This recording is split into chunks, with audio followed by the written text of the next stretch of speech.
हे मुखवट्यावर चाललेलं सरकार आहे. अनेक भ्रष्टाचारी, मोठे मोठे भ्रष्टाचारी हे भारतीय जनता पक्षाने आपल्या पक्षात घेतलेले आहे. भारतीय जनता पक्ष ही वॉशिंग मशीन आहे आणि अमित शहा वॉशिंग पावडर आहे. बरं का, अमित शहा ही वॉशिंग पावडर आहे. वॉशिंग मशीनमध्ये घालायचं आणि अमित शहाची वॉशिंग पावडर टाकायची का सगळं स्वच्छ होतं. अजित पवारही तसेच झालेले आहेत, अशोक चव्हाण तसेच झालेले आहेत. असंख्य असे लोक आहेत महाराष्ट्रात आणि देशामध्ये. राऊतसाहेब, महापालिका निवडणुकांमध्ये महायुती चिंचवडमध्ये बोलताना असं म्हटलंय की भाजपला सत्तेचा माज आलाय ना, असं कोण म्हणताय? आणि स्थानिकांकडे किती प्रॉपर्टी आहे हे सगळं मला माहिती आहे. असं स्वतः अजित पवार बोलतायत. अजित पवारांचा काहीतरी वेगळा मार्ग दिसतोय, वेगळ्या मार्गाने जाण्याचा त्यांचा इरादा दिसतो यातून स्पष्ट. भारतीय जनता पक्ष खातो आहे आणि त्यांना खाणं सोयीचं व्हावं म्हणून इतर पक्षातल्या खाणाऱ्यांना त्याने आपल्या पक्षात घेतला आहे. इतर पक्षातल्या खाणाऱ्यांना. जर भारतीय जनता पक्ष खात असेल, लूट करत असेल, भ्रष्ट मार्गाने प्रॉपर्ट्या करत असेल आणि अजित पवार त्या पक्षात उपमुख्यमंत्री आहेत त्या सरकारमध्ये आणि ते अशा प्रकारचं विधान करता आहेत, याचा अर्थ जनतेने काय घ्यायचा? एकतर तुमच्या भ्रष्टाचाराचे आरोप भाजपने केलेले आहेत आणि आता तुम्ही भाजपवरती भ्रष्टाचाराचे आरोप करता. मग सरकारमध्ये राहताय कशाला? कशा करता राहताय सरकारमध्ये? या शरद पवारांबरोबर परत. नाहीतरी तुम्ही युती केलेलीच आहे पिंपरी चिंचवड आणि पुण्यामध्ये. त्यांनी काल असं म्हटलेलं आहे का दोन राष्ट्रवादी जर एकत्र असतील तर तुमच्या तोंडात साखर फोडो, असं अजित पवारांनी पत्रकारांना म्हटलेलं आहे. त्यामुळे तो कुठेतरी संदर्भ हो, अजित पवारांनी भारतीय जनता पक्षाची साथ सोडावी आणि मूळ राष्ट्रवादी पक्षात विलीन व्हावं. अमित शहानं दिलेला पक्ष त्यांच्या हातात तो मूळ राष्ट्रवादी नाही हे त्यांनाही माहिती आहे. मूळ राष्ट्रवादी काँग्रेस पक्ष हा सन्मान्य शरद पवार साहेबांचा आहे. मूळ शिवसेना ही माननीय उद्धव ठाकरे साहेबांची आहे. पण अमित शहांच्या मस्तीपायी आणि माजोरडेपणापायी हे दोन्ही पक्ष दुसऱ्यांच्या हातात त्यांनी ठेवले. राऊतसाहेब, महापालिका निवडणुकांमध्ये महायुतीची यशस्वी वाटचाल सुरू झाली. त्याला यशस्वी कसं काय म्हणता तुम्ही? बिनविरोध 66 उमेदवार निवडून येणं, त्यात एकट्या भाजपचे 44 उमेदवार आणि शिंदे शिवसेनेचे 19 उमेदवार. देशाच्या इतिहासामध्ये नव्हे ते जगाच्या इतिहासामध्ये इतके बिनविरोध लोक कधी निवडून आले नव्हते. हे तुम्हालाही माहिती आहे, पत्रकारांना माहिती आहे, राजकीय विश्लेषकांना माहिती आहे आणि लोकांनाही माहिती आहे. 60, 65 लोक बिनविरोध निवडून येतात. कोणत्या आधारावर? काय म्हणून असं यांचं कर्तृत्व की यांना बिनविरोध लोकांनी निवडून द्यावं? लोकांनी या देशातल्या मोठ्या मोठ्या नेत्यांना बिनविरोध निवडून दिलेलं नाही, हे लक्षात घ्या. अटल बिहारी वाजपेयी बिनविरोध निवडून आले नाहीत. बॅरिस्टर नाथ पै कधी बिनविरोध निवडून आले नाहीत. वसंतदादा पाटील बिनविरोध निवडून आले नाहीत. राम मनोहर लोहिया बिनविरोध निवडून आले नाहीत. नरेंद्र मोदी बिनविरोध निवडून आले नाहीत. आणि या महाराष्ट्रामध्ये हा जो नवीन ट्रेंड सुरू झाला बिनविरोध निवडून आणण्याचा, साम दाम दंडभेद, जबरदस्तीनं समोरच्या उमेदवारांना माघार घ्यायला लावायची, त्यासाठी निवडणूक यंत्रणा वापरायची. नाहीतर समोरच्या उमेदवारांवरती पैशाचा पाऊस पाडायचा. 5-5 कोटी 10-10 कोटी रुपये दिले ज्या बिनविरोध होण्यासाठी आणि उमेदवारांना माघार घेण्यासाठी. कल्याणमधले महाराष्ट्र नवनिर्माण सेनेचे शहर प्रमुख मनोज घरत यांना दिलेला आकडा जो आहे हा डोळ्याची बुबुळं बाहेर पाडणार आहे. बिनविरोध व्हावा आणि त्याने माघार घ्यावी म्हणून. काल माहिती घेतली मी.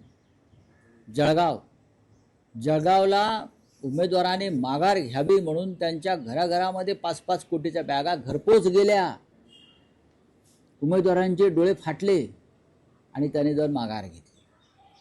निवडणूक यंत्रणेला स्पष्ट सूचना होत्या. 3 वाजेपर्यंत माघारीची वेळ होती, पण त्यानंतर सुद्धा माघारीसाठी कोणी अर्ज घेऊन आले तर ते स्वीकारा आणि 3 वाजल्याच्या आधीची वेळ टाका. या स्पष्ट सूचना निवडणूक निर्णय अधिकाऱ्यांना काल मुख्यमंत्री आणि उपमुख्यमंत्री कार्यालयातून देण्यात आलेल्या आहेत. काल त्या संदर्भात मी ट्विट सुद्धा केलं. मला माहिती आहे, काही अधिकाऱ्यांनी मला फोन करून सांगितलं, हे ज्याला तुम्ही आरो म्हणता, निवडणूक अधिकारी म्हणता, मात्र त्यांचे फोन कॉल जे रेकॉर्ड्स आहेत ते चेक करा. ते चेक करा. मी कालही म्हणालो, या सगळ्यांचे phone call, phone record check करा. त्यांना कोणाचे फोन गेल्या 24 तासात आले, कोणत्या पालकमंत्र्याचे, कोणत्या मंत्र्याचे, कोणत्या कार्यालयातून, हे त्याची चौकशी झाली तर या बिनविरोध माघारीचं रहस्य तुम्हाला कळेल. प्रचंड पैसे, हे असा पैशाचा खेळ या लोकशाहीमध्ये कधीच झाला नव्हता. महाराष्ट्र पूर्ण बदनाम झाला. महाराष्ट्राची प्रतिष्ठा धुळीस मिळालेली आहे. 60 लोक बिनविरोध निवडून येतात. 66. ही काय निवडणूक आहे? मतदारांनी करायचं काय? मग मतदारांनी करायचं काय? जर हे विकले गेले असतील किंवा दबावानं मागे घेतले असतील तर त्या भागातल्या मतदारांनी काय करायचं, हा प्रश्न निवडणूक आयोगाला कधी पडलाय का? निवडणूक आयोग हे या भ्रष्टाचारांच्या ताटाखालचं मांजर झालंय. हे पाळीव मांजर आहे निवडणूक आयोग, महाराष्ट्राचा आणि देशाचा. नोकर आहेत भाजपचे आणि या भ्रष्ट मंत्र्यांचे. जे कल्याण बॅनर्जी म्हणाले की Gyanesh Kumar is the servant of BJP, ते सत्य आहे. आणि महाराष्ट्रातले दोन्ही निवडणूक आयुक्त सुद्धा हे हरकामे आहेत, सरकारचे हरकामे. मात्र राज्य निवडणूक आयोगाने आता आयुक्तांना आदेश दिले की हे जे बिनविरोध निवडून आले ते कसे काय आले, तर तुम्ही अहवाल द्या. कोणावर दबाव होता का त्यांच्या अर्जात? हे ढोंग आहे सगळं. अहवाल कसला मागताय? आत्ता अहवाल मागताय आणि तुम्हाला खरा अहवाल देणार आहेत का आयुक्त? आयुक्त सुद्धा ताटाखालचे मांजरच आहे. निवडणूक आयोगापर्यंत हे पैसे गेले का? जे तुम्ही भ्रष्टाचाराचे आरोप संपूर्ण यंत्रणा विकत घेतलेली आहे. मी काय म्हणतोय, संपूर्ण यंत्रणा निवडणुकीची विकत गेली आहे. त्यांच्या माध्यमातून निवडणूक अधिकाऱ्याने सुद्धा उमेदवारांना फोन करून सांगितलं माघार घ्या. सर, पण ज्या ठिकाणी बिनविरोध झालेले आहे त्या ठिकाणी महाविकास आघाडीचे बऱ्यापैकी उमेदवार होते. कुठेतरी त्यांच्यावरती दबाव असल्याच्या काही तुमच्याकडे दबाव आहे आणि पैशाचा वापर आहे. मी म्हटलं ना, किंवा नेत्यांना कुठेतरी कमी पडले का आपल्या उमेदवाराला सांभाळण्यामध्ये? राऊत साहेब, एक विषय असा आहे की अर्ज मागे घेण्याची मुदत संपलेली आहे. सगळ्याच राजकीय पक्षांमध्ये बंडखोर आहेत. तर ठाकरे बंधूंच्या युतीमध्ये त्या पक्षात जे अजूनही बंडखोर आपल्या उमेदवारीवर ठाम आहेत त्यांच्यावर काही कारवाई होणार आहे? बघा, ज्यांनी पक्षादेश डावलून उमेदवारी ठेवलेली आहे त्यांच्यावरती कारवाई केली जाईल. माझ्या माहितीप्रमाणे आमच्याकडे जी पद्धत आहे की त्यांना पक्षातून दूर केलं जातं सगळ्यात जास्त जी आणि पक्षातून त्यांची हकलपट्टी केली जाईल उद्धव साहेबांच्या आदेशाने. सगळ्यात जास्त जी बंडखोरी झाली ती स्वतः आदित्य ठाकरे यांच्या वरळी विधानसभेमध्ये झाली. प्रत्येक एक वॉर्ड असेल, 96 असेल, 197, 97 मध्ये अपक्ष असतील, त्यांनी उमेदवारी केली आहे. काय सांगले असेल आदित्य ठाकरेंना कुठेतरी बंड शमवण्यात? नाही, आम्ही प्रयत्न आम्ही केले, अजूनही प्रयत्न चालू राहतील शेवटपर्यंत. आणि कार्यकर्त्यांना समजवण्याचा काल दिवसभर प्रयत्न झालेला आहे. ठीक आहे, बघू. आता आपण एक मत व्यक्त केलं की दोन्ही पवारांच्या पक्षांनी विलिनीकरण झालं पाहिजे. मी असं मत नाही व्यक्त केलं. तुम्ही मला प्रश्न विचारला. अजित पवार भारतीय जनता पक्षाच्या विरोधात जी भूमिका घेत आहेत, त्यांच्या भ्रष्टाचाराविरुद्ध भूमिका घेत आहेत आणि त्यानंतर अजित पवार आणि शरद पवार हे एकत्र निवडणूक लढत आहेत. त्यांचा मार्ग बदललेला दिसतो, हे माझं म्हणणं आहे. हा जर मार्ग बदललेला असेल तर त्यांनी भारतीय जनता पक्षाची साथ सोडावी. दोन्ही पवारांच्या पक्षांनी एकत्र यायला पाहिजे. तर त्याच अनुषंगाने भाजप विरोधासाठी दोन्ही ठाकरेंच्या पक्षांनी पण विलिनीकरण झालं पाहिजे. अजित पवार आणि शरद पवार यांचा विषय वेगळा आहे. अजित पवारांचा पक्ष अमित शहांचा पक्ष आहे. त्यांनी पक्षामध्ये फूट पाडून ते वेगळे झाले सत्तेसाठी. आपण पत्रकार आहात, आपण मला प्रश्न विचारलेला आहे.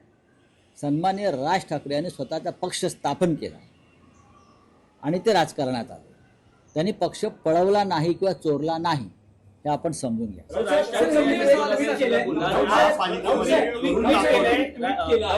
मुंबई महापालिका निवडणुकीतली सगळ्यात मोठी मुलाखत ठाकरेंची संयुक्त आणि पहिली मुलाखत तुम्ही घेत आहात.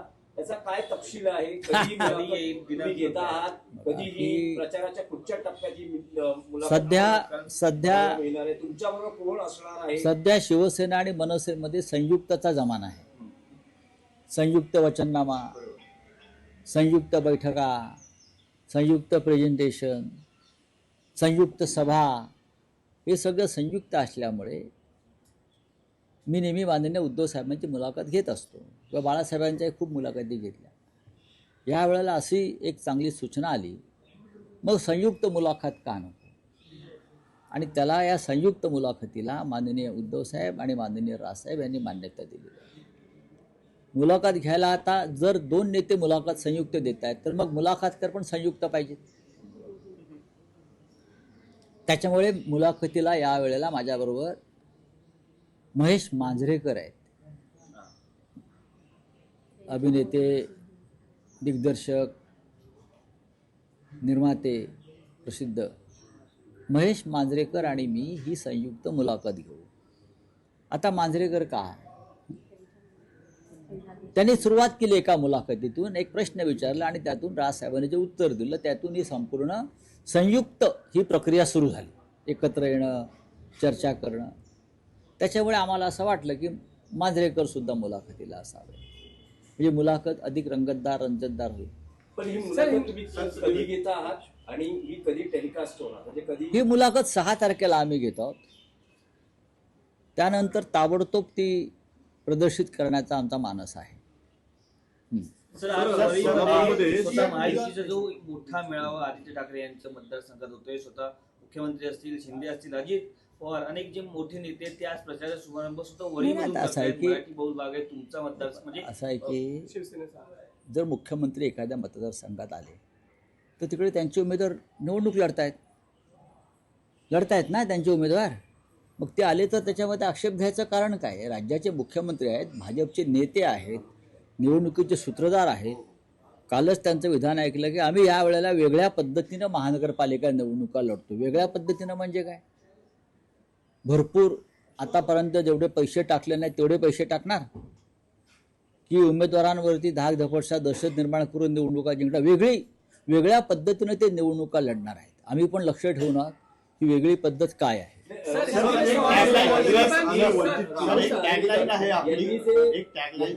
यांचा जो व्हिडिओ सध्या व्हायरल होतोय, काल तुम्ही ट्विट केलेला आहे, हरिभाऊ राठोड आणि अन्य पक्षांनी त्यांच्या विरोधात निवडणूक आयोगाकडे तक्रार केली. मग अहवाल मागवलाय निवडणूक आयोगानं, नेहमीप्रमाणे अहवाल मागवलाय ना. असा प्रकारचा अहवाल हा 8 तासात जायला पाहिजे. 8 तासात गेलाय का अहवाल? नाही.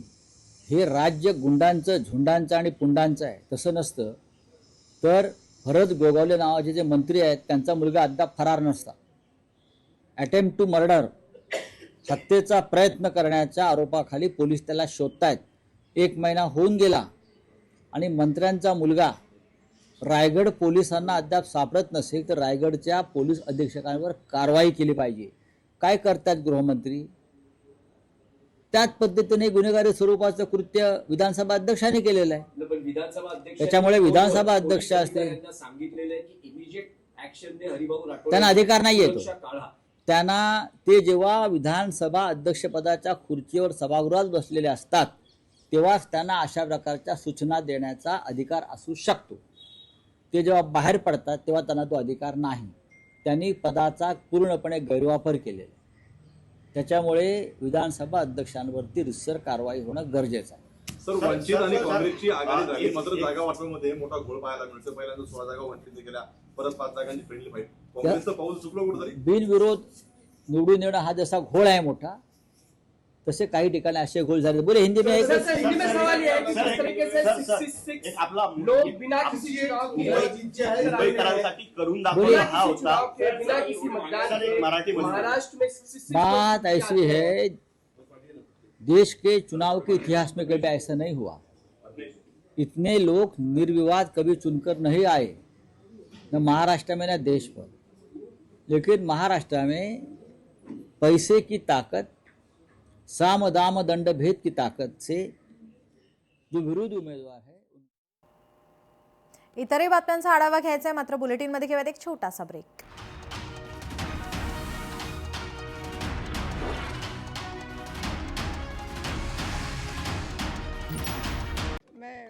भारतीय पुलिस सेवा से सेवानिवृत्त हो रही हूँ। ये बड़ी नॉस्टैल्जिक फीलिंग है। महाराष्ट्र पुलिस ने मुझे बहुत कुछ दिया है, बहुत सीखा है और एक टीम ने मिलके महाराष्ट्र पुलिस को ऊंचाइयों पर लेके आए। मुझे बहुत संतोष है और मैं महाराष्ट्र पुलिस के सभी अधिकारी और कर्मचारियों की उत्तम जीवन और उत्तम स्वास्थ्य की कामना करती हूँ। धन्यवाद। राज्याच्या पहिल्या पोलीस महासंचालक म्हणून गतवर्णी लागली होती 37 वर्षानंतर निवृत्त होत आहे. काय सांगाल एकंदरीत? ते मी पहिला महिला पोलीस महासंचालक बरोबर आहे. याच्यापूर्वी मी DGSSB होती. ते पोलीस महासंचालक फक्त पोलीस महासंचालक असतात, महिला पुरुष नसतात. हे पोलीस महासंचालकची पोस्ट जेंडर न्यूट्रल आहे.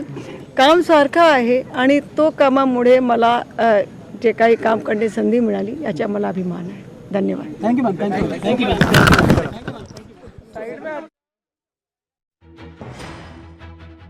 पोलीस महासंचालक पदावरून निवृत्त झालेल्या आहेत.